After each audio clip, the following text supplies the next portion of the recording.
नमस्कार, आप देख रहे हैं न्यूज प्लस और मैं हूं आपके साथ कीर्ति गौतम। हमारे विशेष कार्यक्रम आपका शहर आपकी खबर में आप सबका स्वागत करती हूं। पहली खबर बिहार से है, जहां आजादी के बाद पहली बार कांग्रेस वर्किंग कमेटी की बैठक के साथ सियासी हलचल अचानक तेज हो गई है। कांग्रेस के पटना मुख्यालय में एक तरफ सीडब्ल्यूसी की बैठक, तो पटना में ही भाजपा के प्रदेश मुख्यालय में सीट बंटवारे को लेकर अहम बैठक हुई।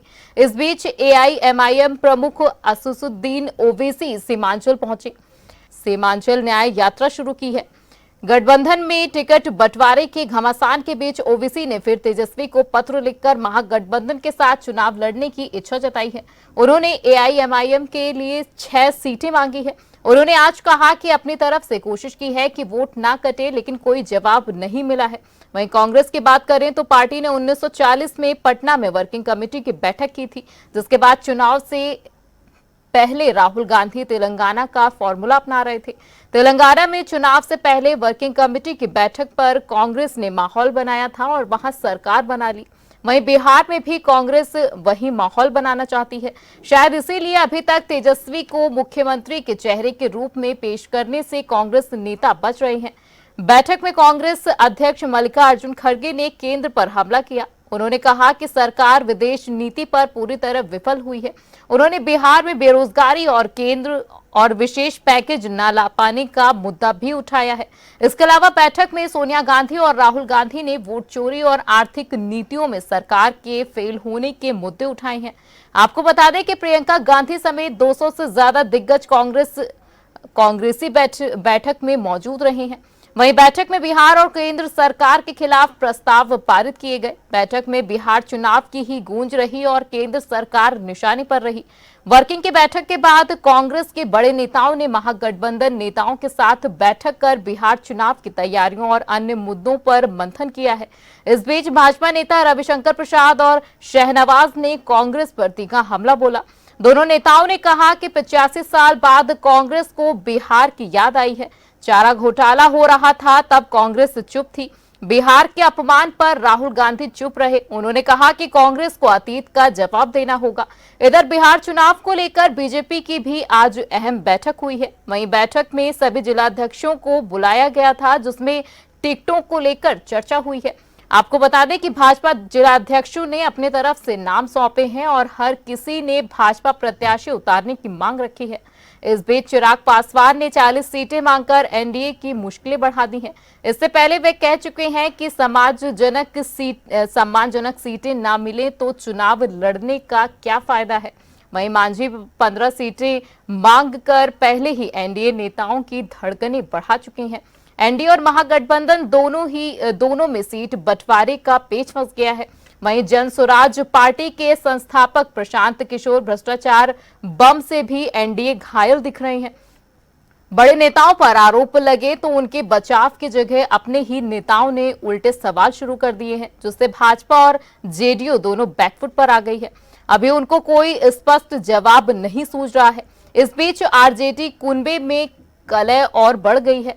बड़े भाई तेज प्रताप के बाद बहन रोहिणी आचार्य ने तेजस्वी की नींद उड़ा दी है, लेकिन रणनीति के तहत तेजस्वी की ओर से उनको मनाने की कोई पहल नहीं हुई है। वहीं वर्किंग कमेटी की बैठक के बाद कांग्रेस नए तेवरों के साथ मैदान में उतरेगी। देखना है कि एनडीए की तरफ से कैसे जवाबी हमला होता है। वहीं भाजपा नेताओं ने बताया कि बैठक में विधानसभा वार चुनाव तैयारियों की समीक्षा की जा रही है। आइए सुनते हैं। भारतीय जनता पार्टी के केंद्रीय नेतृत्व के निर्देश पर बिहार के कोर कमेटी के सदस्यों के द्वारा, जिस कोर कमेटी में हमारे सभी शीर्षस्थ नेता और आपके समक्ष हम लोग सभी लोग हैं, कोर कमेटी के द्वारा विधानसभावार समीक्षा बैठक और हम लोग जिला के सभी कोर कमेटी के सदस्यों को, महत्वपूर्ण लोगों को बुलाए हैं और आगामी बिहार विधानसभा चुनाव के लिए उस जिला के अलग अलग विधानसभा की राजनीतिक परिस्थिति, हमारे चुनाव की तैयारी और विपक्ष की क्या रणनीति है, इन सब बातों पर विस्तृत चर्चा और वहाँ पर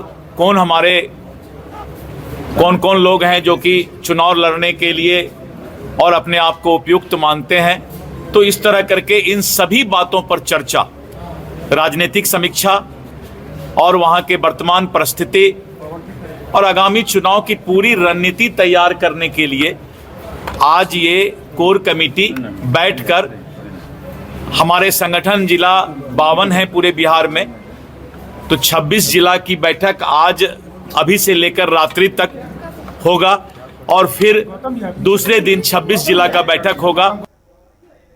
इस बीच बिहार से एक और बड़ी खबर आई है। यहां लालू, राबड़ी और तेजस्वी की मुश्किलें बढ़ती दिख रही हैं। राउजी एवेन्यू कोर्ट ने 13 अक्टूबर को उनको तलब किया है। नौकरी के बदले जमीन मामले में आरोप तय करने के लिए तीनों को अदालत तलब किया गया है। और अब चलते हैं उत्तर प्रदेश, जहां आजम खां की रिहाई के साथ सियासी धड़कनें तेज हो गई हैं।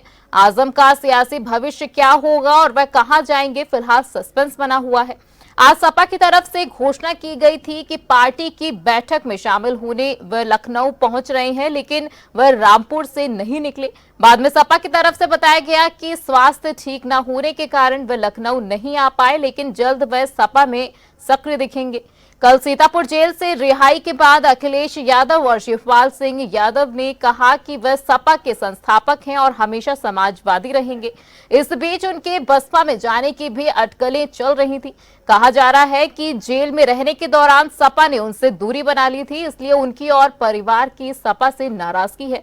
उनकी पत्नी ने कहा कि सपा ने कोई मदद नहीं की। इस बीच राजनीतिक गलियारों से खबर आई कि आजम खां की पत्नी ने मायावती से मुलाकात की है। अगर ऐसा होता तो प्रदेश की राजनीति में नए समीकरण बन सकते हैं।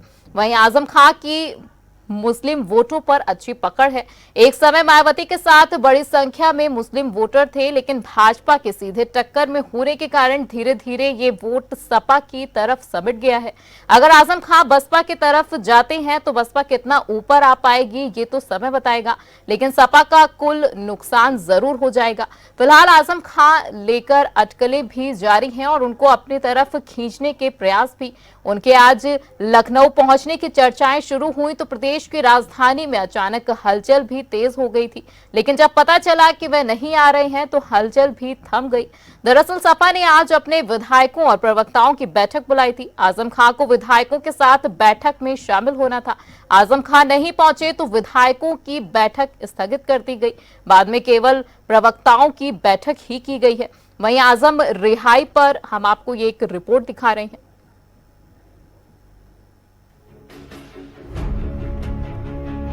समाजवादी पार्टी के नेता आजम खान मंगलवार को सीतापुर जिला जेल से करीब 2 साल बाद रिहा हो गए। कोर्ट ने उन्हें सभी मामलों में जमानत दे दी। इस फैसले के बाद समाजवादी पार्टी के प्रमुख अखिलेश यादव ने कहा कि मैं कोर्ट का धन्यवाद करता हूं और यूपी में सपा सरकार बनने के बाद आजम पर दर्ज सभी मुकदमे वापस होंगे। यही हम समाजवादियों का भरोसा था कि कोर्ट न्याय करेगा और उन्हें न्याय मिलेगा। हमें उम्मीद है कि आने वाले समय में एक भी झूठा मुकदमा या इस तरह का सरकार जो लगातार भारतीय जनता पार्टी की और वहां का विधायक, खासकर जो रामपुर का विधायक, वो भारतीय जनता पार्टी के लोग मिलकर के और एक ऐसा अधिकारी जिसको एक्सटेंशन पे एक्सटेंशन पे एक्सटेंशन पे एक्सटेंशन पे एक्सटेंशन कम बोला है मैंने, लगातार मिला है, वो अन्याय नहीं करेंगे।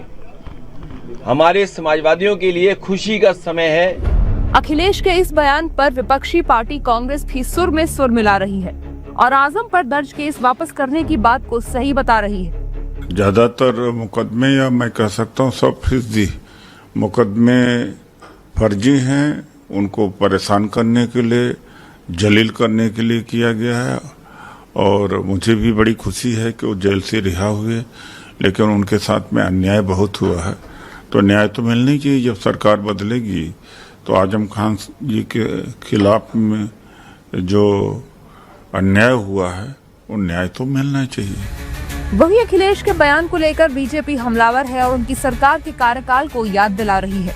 देखिए, अखिलेश यादव जी ने अच्छी तरह, आप जानते हैं, अखिलेश यादव जी 2012 में जब चीफ मिनिस्टर बने थे, सबसे पहली कैबिनेट में पहला उनका एजेंडा बिंदु यही था जो लखनऊ, वाराणसी और अयोध्या में जो बम ब्लास्ट आतंकवादियों ने किए थे उनके मुकदमे वापस लिए थे। अखिलेश यादव जी से लॉ एंड ऑर्डर की बात आप क्यों पूछते हैं? अखिलेश यादव जी का हमेशा जब शासन रहा है, हमेशा गुंडे, बदमाश, लुच्चे, लफंगे पुष्पित पल्लवित हुए हैं। हमारी प्रतिबद्धता है, हम उत्तर प्रदेश में कानून के राज को मेंटेन करेंगे और न्यायालय के निर्णय का हम पूरा सम्मान करते हैं। अखिलेश यादव को अब आजम खान की याद आ रही है। जब जेल में थे तो ये मिलने तक नहीं जाते थे। जब आजम खान पे मुकदमा हुआ तो सपा सबसे पहले भाग गई उनके साथ। अब कह रहे हैं सरकार आएगी। सरकार आने वाली नहीं है। मुकदमा जिसका है वो बनेगा, वो अदालत से ही निर्णय होगा। समाजवादी पार्टी के वरिष्ठ नेता और उत्तर प्रदेश के पूर्व मंत्री आजम खान मंगलवार को सीतापुर जेल से करीब 2 साल बाद रिहा हो गए। बड़ी संख्या में आजम के समर्थक सीतापुर जिला जेल के बाहर उनका स्वागत करने के लिए मौजूद थे।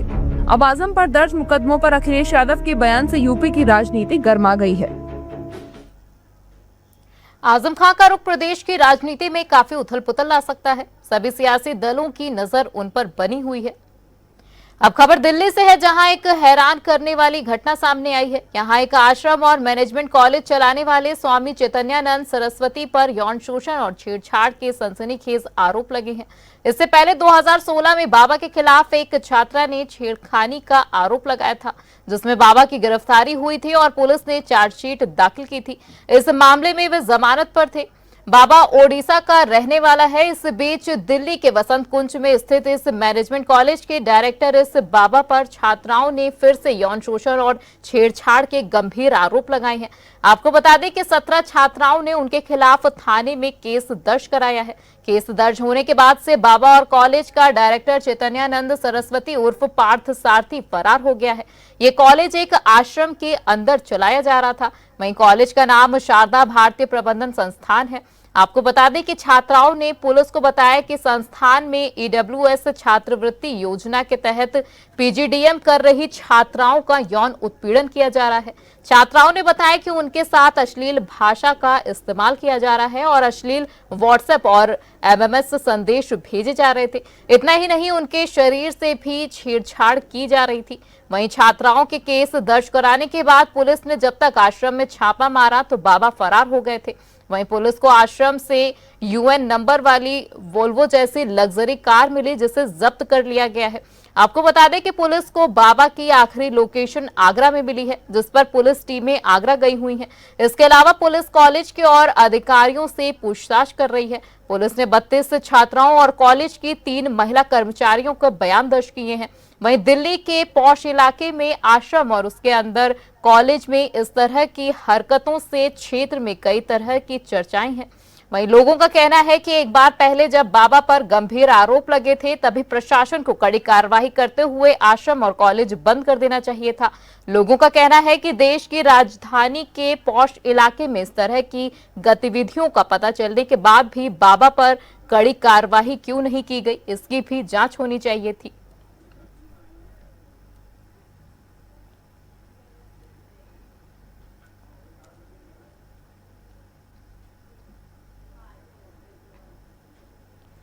दिल्ली में आज प्रधानमंत्री नरेंद्र मोदी की अध्यक्षता में केंद्रीय मंत्रिमंडल की बैठक में कई महत्वपूर्ण फैसले लिए गए हैं।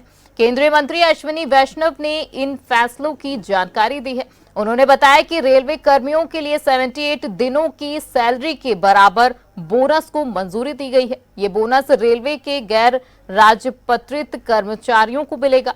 इससे लगभग 11.72 लाख रेलवे कर्मचारी लाभान्वित होंगे।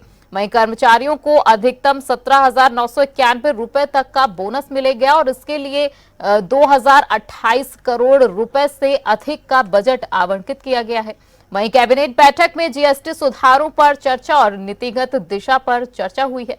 आपको बता दें कि बैठक में जीएसटी सुधारों को और प्रभावित बनाने के लिए नीतिगत दिशा निर्देश तय किए गए हैं। वहीं बैठक में जीएसटी को और अधिक पारदर्शिता और व्यापार अनुकूल बनाने के लिए मंथन जारी रखने का निर्णय भी लिया गया है। वहीं बैठक में केंद्र कर्मचारियों को डीए बढ़ोतरी का तोहफा देने पर चर्चा हुई।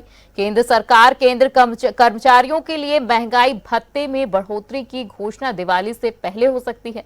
इसके अलावा सशक्त बनाने और किसानों को सस्ते कर्ज के लिए 2000 करोड़ का आवंटन किया गया है। वहीं प्रधानमंत्री कृषि संपदा योजना में भी 65,020 करोड़ रुपए का आवंटन किया गया है। इन दोनों फैसलों से किसानों को बहुत फायदा होगा। आइए केंद्रीय मंत्री अश्विनी वैष्णव से सुनते हैं आज के फैसले को। मेडिकल एजुकेशन के लिए माननीय प्रधानमंत्री जी ने एक संकल्प जो लिया था कि 75,000 एडिशनल मेडिकल सीट्स 5 साल में क्रिएट करेंगे भारत में। तो आज 5,000 नए पोस्ट ग्रेजुएट सीट्स का अप्रूवल कैबिनेट में मिला है और इसके लिए आउटले होगा 15,035 करोड़ रुपीस। 15,035 करोड़ रुपीस का इसके लिए आउटले होगा। Overall better hospitals, upgradation of medical colleges, उनमें नए डिपार्टमेंट्स खुलना, नए डिसिप्लिन्स लाना, बेटर इक्विपमेंट लाना, बेटर मेडिकल टेक्नोलॉजीज लाना और एआई का भी बहुत उपयोग किया जाएगा in improving the medical education.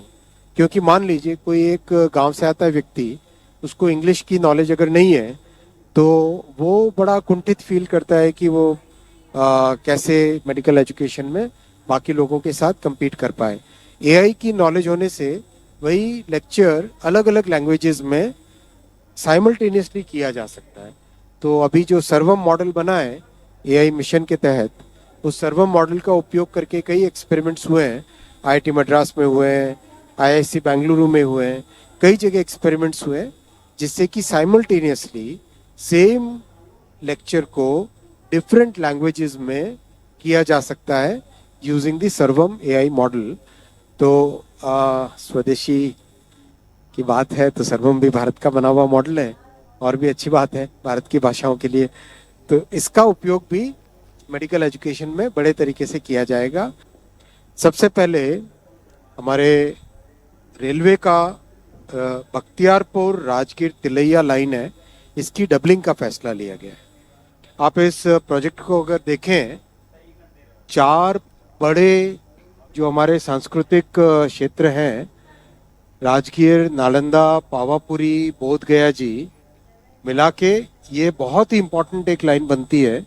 ये लाइन अभी तक सिंगल लाइन थी, तो सिंगल लाइन के कारण इसकी लिमिटेड कैपेसिटी थी और डबल हो जाने से इसकी कैपेसिटी सब्सटेंशियली बढ़ जाएगी और सब्सटेंशियली बढ़ने से कई नई गाड़ियां चला पाएंगे और इसमें बिहार में काफ़ी एक बड़ा जो पटना और गया जी की कनेक्टिविटी का एक बड़ा माध्यम ये बनेगा और नीचे झारखंड के साथ कनेक्टिविटी का भी इसमें बहुत बड़ा माध्यम बनता है। 104 किलोमीटर लंबी ये लाइन है। 2,192 करोड़ रुपीस का इसमें इन्वेस्टमेंट आएगा और जैसा आपको बताया 4 मेजर डेस्टिनेशंस कल्चरल हेरिटेज के राजगीर, नालंदा, पावापुरी और बोध गया इनको कनेक्ट करेगा। एक्स्ट्रा कार्गो करीब 26 मिलियन टन्स पर एनम इससे कैरी करेगा। टूरिज्म बढ़ेगा, रिलीजियस मूवमेंट बढ़ेगा, कल्चरल मूवमेंट इसमें बढ़ेगा और डे टू डे यूज के लिए जो रेलवे की डिफरेंट कनेक्टिविटी होती है वो भी इससे, इस प्रोजेक्ट से बढ़ेगी।